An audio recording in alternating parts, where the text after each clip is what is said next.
Hi friends, I'm officially back from Taiwan and I'm honestly so excited to be home. I've missed home so much. First things first, I actually only had about 24 hours to explore two cities in Taiwan, which is Kaohsiung and Taipei. So it's honestly not a lot of time, so what I wanted to do was really just maximize my enjoyment and maximize my fun. So let's just get started.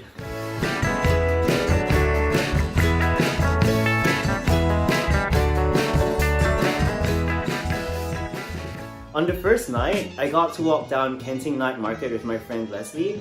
It was like our first experience in a Taiwan night market, so I was pretty excited to see all the stalls around me. Walking down the street and just taking in the atmosphere was honestly so liberating, especially after all the trash that we had to go through before we even got to this part of the trip. We got to try different foods, which was like so cool. The most noteworthy is the beef cubes. The uncle just chopped it up and cooked it right in front of us. You could call me a loser, but I was like pretty excited watching him cook everything in front. And in the end, Leslie didn't even want to taste it in front of the camera, so I had to do it. It was good, a little salty, but also super tender, so I would give it like a pass. The next day, we visited this theme park called Ida Theme Park. Me and a group of friends passed by this huge water slide thing. People were soaking wet after the ride, and we didn't really have a change of clothes. So we knew we would be so uncomfortable if we just ended up wet for the entire day. So we made the really responsible decision to just ride it anyway. We're gonna get wet! Before the ride, the safety personnel warned us against filming and using our phones. And I was so scared to do it because like my phone was pretty new and I always listen to instructions. But I saw one of my friends recording anyway in the middle of the ride, so I recorded too.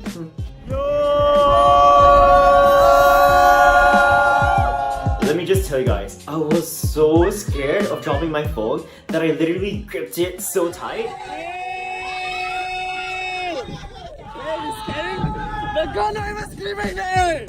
So as we climbed up the ride, I was like panicking from both fear for my phone and fear for myself. When it was finally time to be dropped down though, I was on full-on panic for my phone. I ended up holding it too tightly and bringing it down a little bit, so the footage kind of didn't end up that pretty.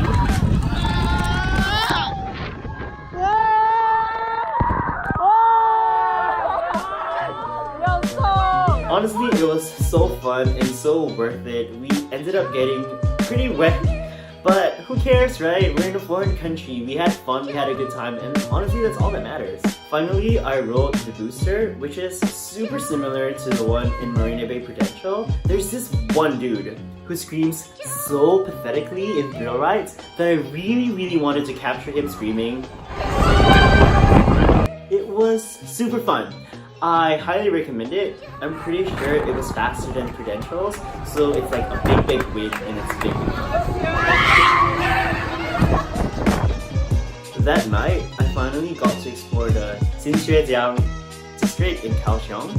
There was a tiny bit of a drama too because I felt the need to go off and explore on my own. I actually tried to run away, but my friends scolded me for it and they chased after me. In the end, I kind of had like a meltdown and I told Leslie like, I don't want to go with you, I want to be alone. Which I could tell pissed him off a lot. So Leslie, if you're watching this, please know that I appreciate you even if you call me a bitch and don't use the photos that I edit for you. I love you many, but please just try to understand me. Turns out I didn't even need to be that scared about going off on my own. I coincidentally bumped into another close friend of mine in one of the stores. It was pretty fun just buying stuff and bumping into people that I knew occasionally. The cool thing about the streets is that cheap stuff is so intertwined with the branded stores. You'll see branded stores like Adidas, Nike, and even a Rolex store in the district, which I found super cool. It's different from how it's like in Singapore, where you know the street shops remain for street clothes, and then if you want branded stuff, you usually have to go to the mall. And the next day, we got to enjoy this place called Jiufen Old Street, which is basically on a mountainside. There was a lot of climbing involved, but if you've been through the Army's hill training, it's really not that bad. The climb up was pretty fun because if you turn back, there's nothing but view after view. It was honestly so breathtaking and enjoyable. The streets were also filled with so many shops and so many people. If we had more time, I would have loved to explore the place even more. We did get to try this taro dessert place, and it was super yums for only New Taiwan $50, which is like less than 3 Singapore dollars. It was super worth it. A bit of exploring later, we also got to visit this temple. I kind of wish I found out more about it, but we were running out of time.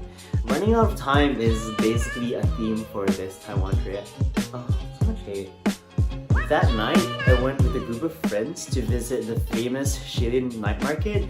It's almost like Xinxuejiang, but this time around it's mostly food. I was so hyped to try the famous hot star chicken.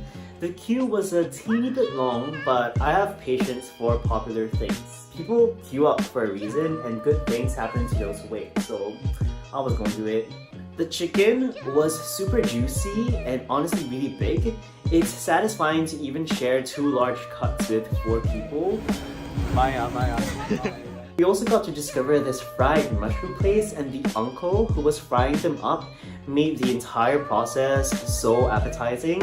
In the end, we waited quite a bit and sat down to try and enjoy the mushrooms. It didn't really taste that good. It looked better than it tasted, but it was a good experience, so who won? We won. Immediately after that, I made us all wait to try out pepper buns.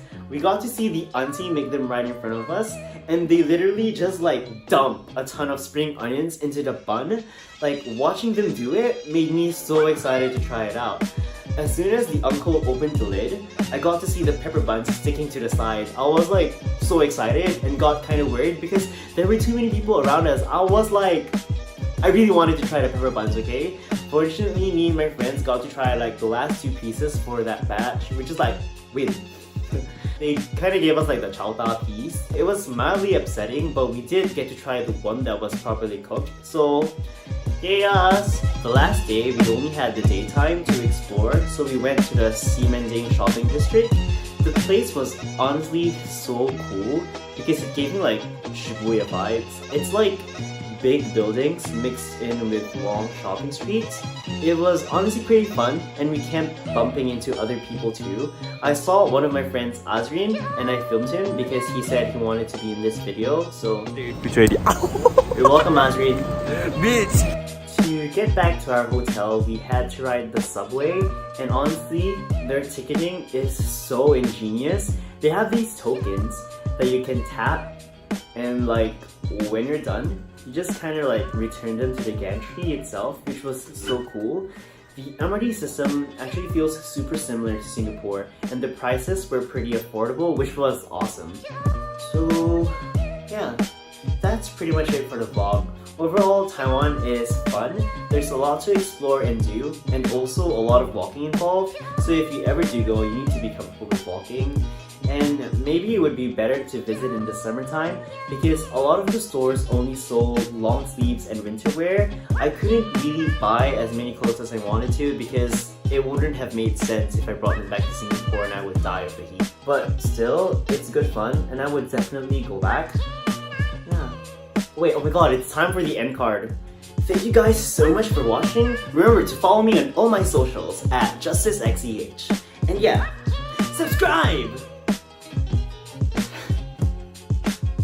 I just touched my face.